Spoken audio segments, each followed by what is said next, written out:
What is up, guys? Welcome to another episode of the Lunch Table Podcast with Dylan and Akram. For today's episode, we are reviewing episode 9 of Succession Season 4. Guys, there is only one episode out left, but I can't wait to talk about this one. It was very sad and it was very impactful. This is the funeral episode, so it's very heavy. So Akram, let's start with your thoughts. Yeah, this must have been so hard to film because there were so many angles in such a confined space and there were so many people all around, and I love how they had full coverage of the event. Finally, we see the funeral. I think this, again, I love the dichotomy of these characters and the way how everyone kind of shows their dynamic. And dynamics that we don't really expect. It's really interesting how this season kind of breaks down barriers. And I think this episode really broke down a lot of barriers. Yeah, for sure. Yeah, it was a great showcase of like pretty much everyone's perspective. I love the camera work that they did in this episode. It's, there's not much music in this episode. And it's funny because usually Succession is known for its soundtrack, but, they're in a church and it's very quiet and it kind of just adds to that, those heavy eulogies from each of these characters, and I love the delivery for each one. Oh yeah. James Cromwell, who plays Ewan, man, he gave such a great, eulogy, from his perspective as, Logan's brother. Roman, oh my God, so what a fall from grace. He started off like so confident, and he was pretty much on top of everything, and as we see in this episode, he has kind of, he went from here to here. And Kendall, yeah, I always say like he comes out swinging every speech he gives, right. Like no matter what situation they're in. And we saw that with the Living Plus thing, like he just knows how to, come out of a bad situation with, such a great, way with words. And Shiv, she's still kind of digging hole for herself. She's making some shady back deals with Matsson and Mencken. But I'm sure you'll probably touch on that as well. But yeah, what stood out to you in this episode? Oh yeah, for sure. I mean, it's hard to choose because there was so much that just happened here. But I think, yeah, this definitely showed that. I thought that Roman was definitely like his father. I mean, there was like a nice brief showcase of his skills of taking charge, and he was very aggressive. And I thought, oh, okay, this guy is shaping up to be some sort of villain. But it ended up, at the end of the day, he's his father's son, and he broke down because grief hit him a little bit later on. And it was in a complete time when it's not supposed to hit him. I mean, it makes sense for normal people. You would feel very grief stricken in a funeral. But for these people, of course, there's people high up that you have to really cater to. And I think he did kind of botched it with the president, Mencken, because he was supposed to seem really strong. And I think that's what really later on, unfortunately, changed Mencken's mind. But yeah, of course, Kendall, he went up there, and I love how it's like a parallel to, I think, season 2, when he was supposed to make that speech, and then he had like these cards prepared, and then he just dropped them and he just did his own thing. And I think he's because he could pull from a lot of things that happen in his life through tragedy, and he's a very strong public speaker. But I hope that's not just it. I hope it isn't just that, because we see later on that, yeah, he kind of looked badass. It looked like now he's kind of feeling it like, okay, my father's in the grave, so you know what, now I'm taking over. And he talked to Hugo. I love that conversation. We'll talk about that a little later. But everybody overshadows him every time. It's like he has a curse. And what's funny is he has a curse. If he doesn't have the curse, he could literally conquer things, but he has the curse. Shiv and Roman, they keep botching it. And Connor is completely oblivious, or at least ignorance is bliss. And I'd rather be ignorant with Connor's case. So yeah, jam-packed episode. Let's talk a little more about it. So yeah, those are great points. And I think that was kind of showcased in the beginning of the episode where they're in the limo. And for context, I love that they had Kendall in the back by himself, and then they had Shiv and Roman in the front, right? It's because it's always like, you think they're always ahead, but Kendall's usually the one that always pulls through, and Connor's not even in the limo itself. So it's like he's always like out of the loop. Right. So I just love that, Symbolic. Visual display of symbology. Exactly. Yeah, so we saw pretty much everybody was in this episode. We even saw Marsha. She came back. Carrie. I did like that little scene where it was like the exes. That was so funny. kind of came together. Yeah. It was like that scene in Infinity War when all the women came together. Right, the A-team. Right. No, but it was kind of funny because like they all kind of hated each other throughout the series, you know, because they were all kind of jealous, right? And now it's kind of like the irony is like, well, they all hated Logan more. So in this combined hatred, there's kind of like a unity in a way, you know, and they all kind of like, you know, I thought it was sweet that Marsha, like, you know, held Carrie's hand and he's like, it's fine. Like we've all kind of like been where you've been in a way. Yeah, well, they're all in the same. I see it less hatred. I actually see it more of like just a club, because I think that scene with that pairing goes really well with Ewing's speech. And so when you add those two together, it seems like, oh, okay, they're just a part of a club, because Logan's he is a beast, right? But there is a sort of warmth. And I think since he's such a big name, he holds a huge umbrella that affects a lot of people. And that umbrella, unfortunately, casts a shadow. But that's just the cards they're given. And they deal with that. And they kind of want to stay in that club, if you will. So that's how I say. I thought that was really sweet. It was really hilarious, but sweet. Yeah, let me get your thoughts on Ewan's speech, because we get some insight on their sister that we heard some rumors about in season 2, but we also hear a little bit about their backstory when they were children. And I thought now I kind of understood Logan's upbringing. Frustration, but upbringing. We always kind of got something, but now it's like in a different light, and I appreciate that. So let me get your thoughts on that. Yeah, I think it was last season when somebody told Rhea to mention Rose, and I always wonder like what that was about. Like season 2, yeah. So hearing it actually in the final season actually gave so much like clarity to that one scene. I'm glad they included it. And yeah, Ewan, like I said, James Cromwell gave an amazing performance. He's just like a naturally like authoritative speaker. Like you just want to listen to every word he says. Yeah. And it's just funny, like seeing Greg like trying to stop him, but like he's like, "Oh, what do you want me to do, man?" But yeah, that speech I think kind of set the tone for the whole eulogy and the whole church scene, because it's like I kind of expected him to, you know, give his distaste for Logan. In a way, everybody kind of like talk shit about Logan, but each did it with their own flavor, if you want to say. Because I feel like Ewan, it was all about the hate. Like he started off like you thought he had like good intentions, right? Like he was gonna say something nice about Logan at the end, which he kind of did. I mean, he still had like respect for his brother, but at the end he was like, well, you know, Logan kind of built this whole world of corruption around him. So it's like even though he's dead, like this whole world that he's built, like will never come back from it.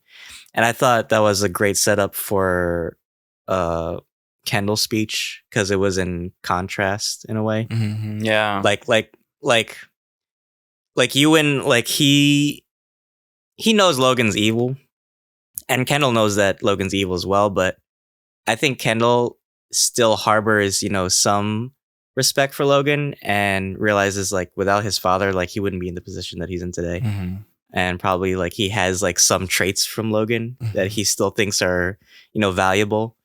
So, and it's funny because like he's the most damaged out of the kids that, you know, Logan hurt. So to see him kind of like come out of that, you know, speech and to kind of like in a way like react to what Ewan said, I think that this added so much to Kendall's development as a character in a way. Yeah, I actually see it as like a matter of perspective. I feel like the kids gave their truth, but what is the fact of the matter? And since Ewan, of course, is more mature and he is very wise, I think he said, okay, this is what happened. This is the fact. This is how it is, right? So that was like a what do you call it? A preface, if you will. And it was like after that, then it's the kids' truth. At first, it was supposed to be corporate. So, but it actually became like their truth, you know? And what Kendall was saying also when Logan passed was his truth. And then each person had their own truth, kind of like in a way you could tell a lot by little words, but you could see the characters just really say a lot by their facial expressions. It's very complex. And so this one's finally all dialogue. And so again, it's their truth. And I think Logan is a great, it's kind of weird to say this, but like a great object. He's like this mountain, and it is what it is, just this nature, he's worth billions, and he represents a brand. And that's the whole point. That's why ATN is in so much trouble. And that's why Madsen keeps going back and forth. Like, oh yeah, good brand, bad parts. Madsen, I don't trust Madsen. Because anyway, I don't know what political side he's in except the pasta pussy, whatever.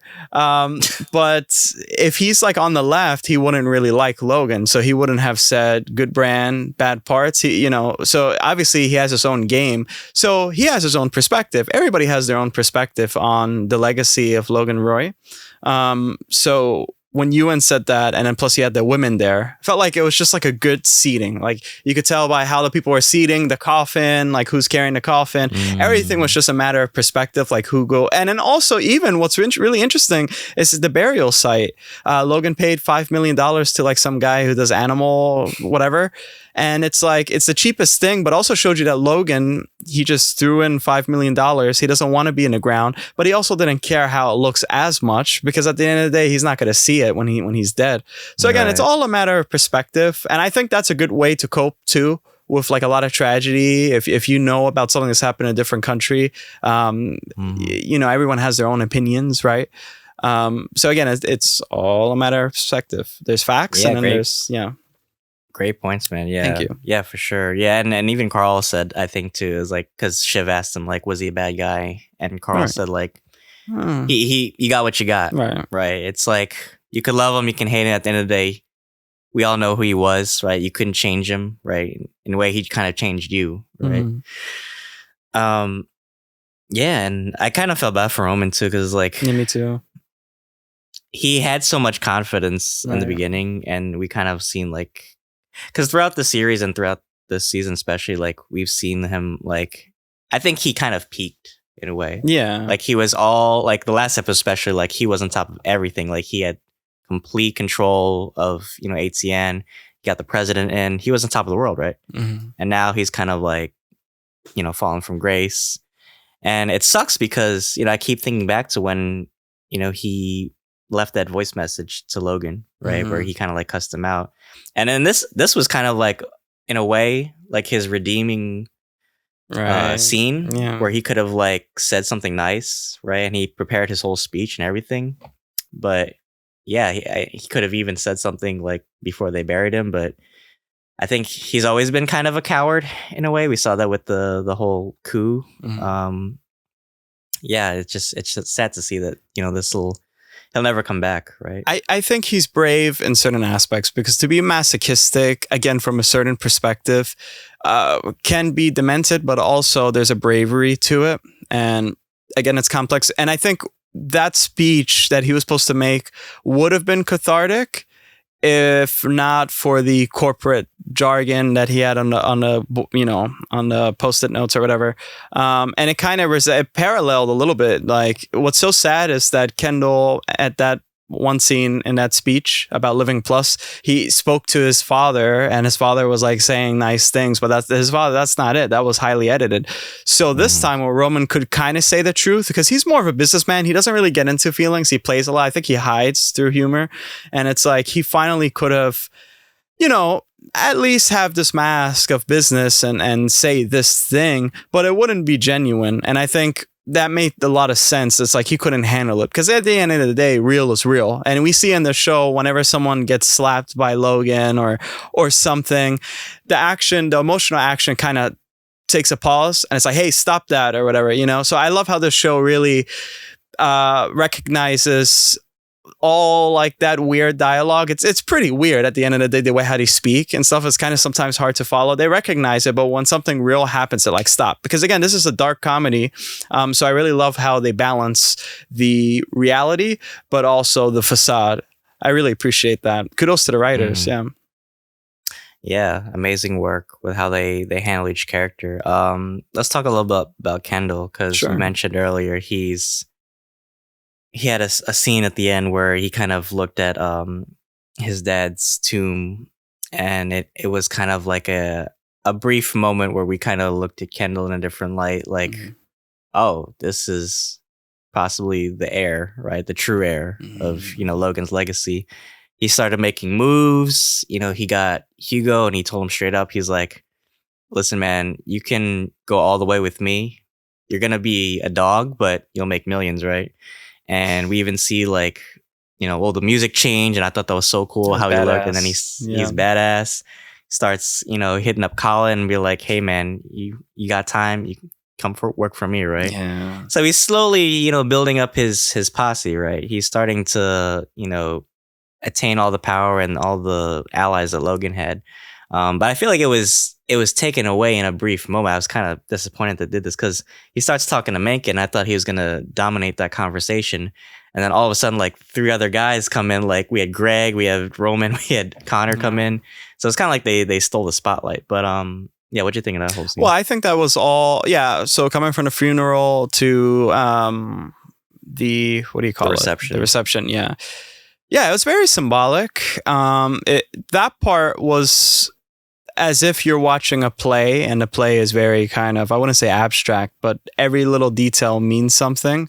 And so, or as if that circle kind of was like those old paintings from like 18 something or 1600s. And then it's like, it means something. It's kind of like these mythological characters and you see them interfere and it's a big mess, and it is sad, but that's the curse he has. I feel like kind of there's a scene in Sandman. Remember, I think Death or whatever, that she takes away the baby and she says, I'm sorry, little one. That's all the time you have. I kind of feel like that's just his fate. It's always like this. I think what's really powerful, there's a superpower to it. If you could push past that curse, then you're unstoppable. And Logan came from really tough times and he pushed past that curse. And that's why you look at him as like some mythological beast. If Kendall can do that, sure, that's great. That's wonderful. And I think he may do that. But it's just, this is the cards he's given. Because at the end of the day, he doesn't really have a good family. All his like family is like snakes. I don't even think I saw you in the reception anyway, because he knew that. So yeah, I mean, I'm a little concerned too with Siobhan, because there's that plan that we haven't mentioned before that, now she basically had this plan with Madsen to become the CEO, right? Or CEO. I think CEO of US. Basically, like, get in bed with Mencken and convince him that, okay, well, Madsen can step aside and not have a foreign CEO. Right. And then supplant, Shiv as the CEO. Right? Right. Which that doesn't make any fucking sense anyway. And I don't know why Madkin. Yeah, because here's the thing. Again, she's a woman, she's pregnant. And the way how they're showing Mencken as a character, I thought he was like really, like against, which I don't feel like kind of like a bitch to say anyway, because like I don't really know the guy's politics. I just heard that little subtle racism in that speech, but that's all. I don't know the rest of the story. So it's really interesting to see how never judge a book by its cover, because Mencken was like, oh, we'll see. And then later on, he actually confirmed with Madsen, like, yeah, it's on. He's liking the deal. So it's really interesting, but that doesn't make sense. So I feel like Mencken is going to screw over Shiv because, again, she's pregnant. This is like a high stakes thing. You don't want some lady that's pregnant to not, go on maternity leave. And it's like, well, what the hell? Or taking care of a child for a couple of years, because that's really important. You have to at the start of a child's like life. So that threw me off. I'm pretty sure he's bullshitting. I'm pretty sure that Madsen and Mencken are going to go against her again, because that's the curse that she holds, is that. Whereas Roman is a glutton for punishment, she fails consistently. And Kendall has no voice. Even if he's great at speeches, he just doesn't have a voice, and he's always outshunned or outshined. So yeah. Yeah, Shiv is definitely, I would say, the most expendable of the Roy siblings. Oh, really? Well, I mean, look at it. She doesn't have any real experience, right? So if they, like, for Mencken, I see it as like, okay, well, he just got elected, right? There's this whole protest going on. Obviously, people hate him. Having a woman as CEO, right? That kind of shows like he's kind of like progressive in a way. And then for Madsen, like, he still kind of keeps the deal, right? And then if this all falls on Shiv, well, then they'll just say like, oh, well, because she isn't experienced, right? So we'll just like take her out of the equation. It still works out for everybody except Shiv, right? I also think it works out like optically with like if she fails and the people on the right are going to say like, yeah, well, of course she failed. She's a woman anyway. She's pregnant. Right. So like in a way, it's kind of like a win-win for them. It's very natural, the progression of losing. But what got me is not that Shiv's a woman. It's what really got me is just I hate how much of a snake she is. Like she really doesn't think bigger, and I wish she did. She's just thinking for herself, and it's like she wanted out, and now all of a sudden, okay, now you want back in, and you want to be the CEO to make this go through. But at what cost? And also, what's after that? What are you doing exactly? And I think she doesn't really think it through. I think she basically balances what she can, whatever's thrown at her, and she could juggle it, and that's cool and all. But I feel like it's just not genuine. Like her. She tries too hard. Like her and Kendall, I feel like they try too hard to modernize what they've built. Right. I think that's why up until now Roman was the most successful of the Roy siblings, because he kind of took everything that his dad had and just upped it to 10. Right. Like everything that Logan built was working, right? Shiv and Kendall, like they try to put their own spin on things, and it just like it's too. The foundations are too strong to really modernize it. It would take forever for them to kind of like convert in the way that they want. I mean, tech is a big thing, and it's hard to kind of marriage that to this company that has such like traditional, conservative views and, their newspaper organization. It's like Fox, but like how do you, and I would imagine like maybe Gojo will be kind of like the Daily Wire or something. But again, it's too rigid. I think it's cool to see that they have Pierce and then they have Gojo and then Shiv's involved. Like I kind of picture it and it's like, oh yeah, it's not like going to cater to the left or right from a civilian standpoint. Oh, it's like more in the middle. It's like saying everything. But I don't think it's going to end up like that. And that's why it's just not a perfect fit. And that's why everyone's saying, yeah, okay, yeah, sure. We'll talk. Even her politics too, like when she tried to, be that senator's like assistant and she was with Nate for a while. It's like, well, you're already from a powerful family. It's like why are you trying to be? I get she's trying to be like her own thing, like outside her family's shadow. But it's like what they have is working. So why don't you just take that and kind of like outshine, everybody else, right?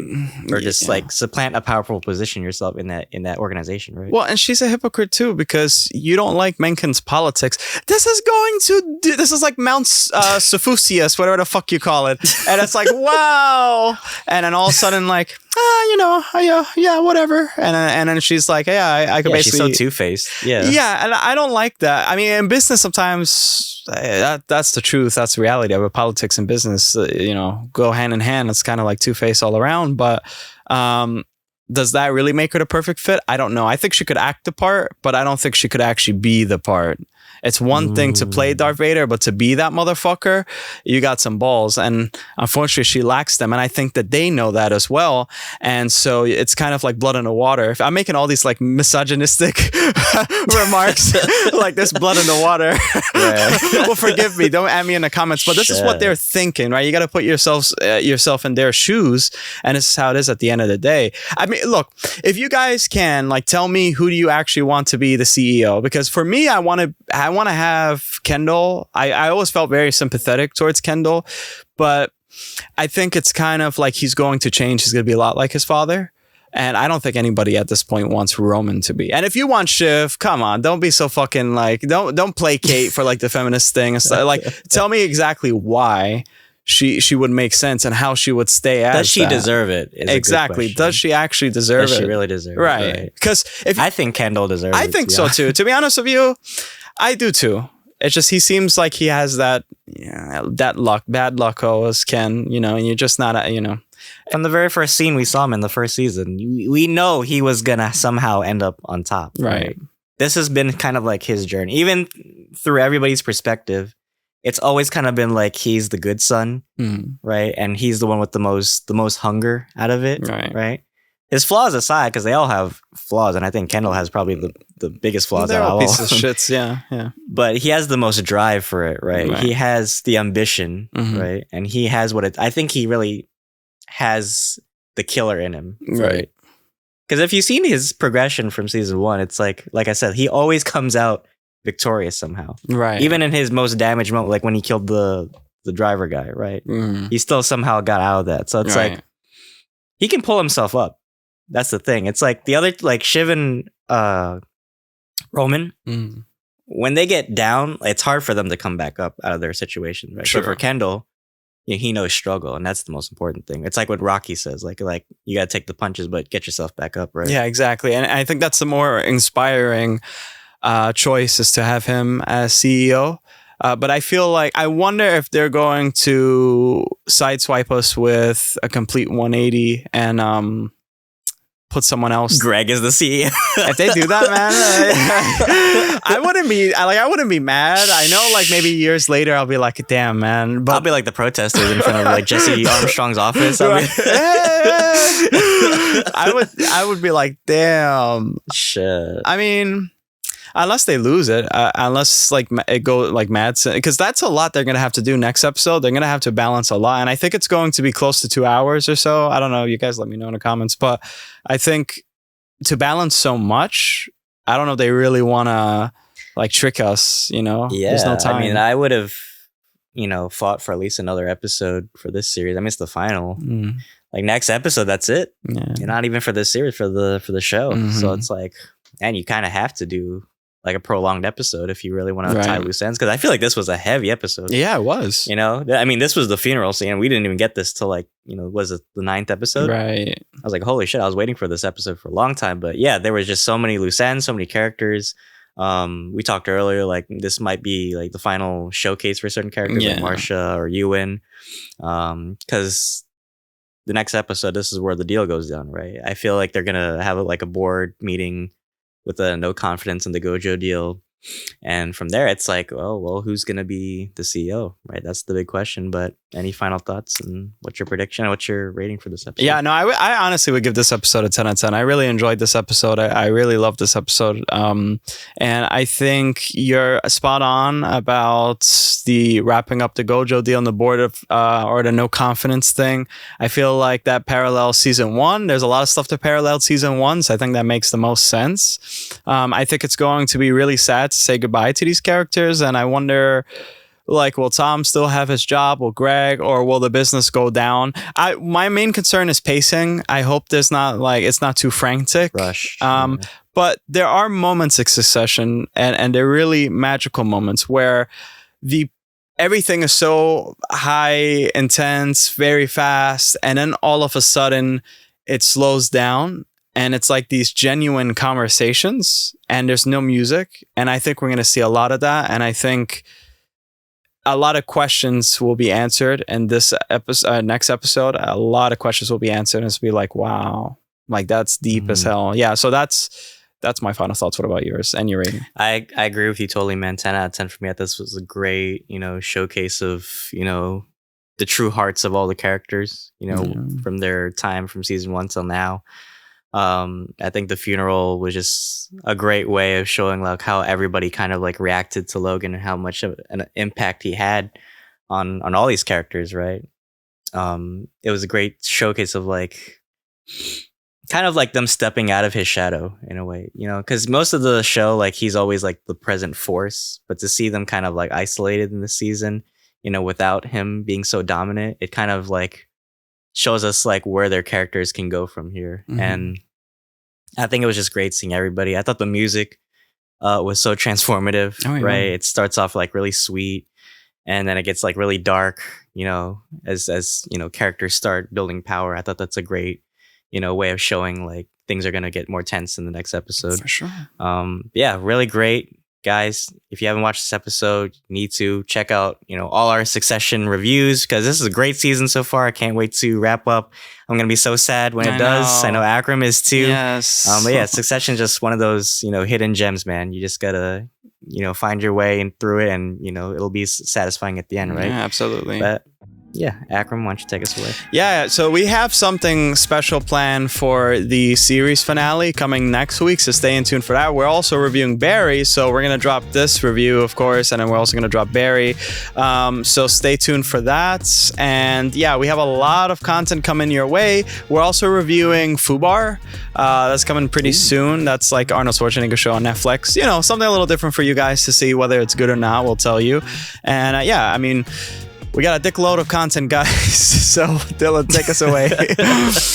Well, I appreciate all of you guys for sticking around for these Succession reviews because they've been doing really well. Yes. I'm so glad you guys are really into our thoughts and, you know, our reviews, so that makes me feel happy. Yeah. Check out our Bear review. We're almost wrapping that up too. We have a couple new shows still. We're doing Citadel and Silo still as well.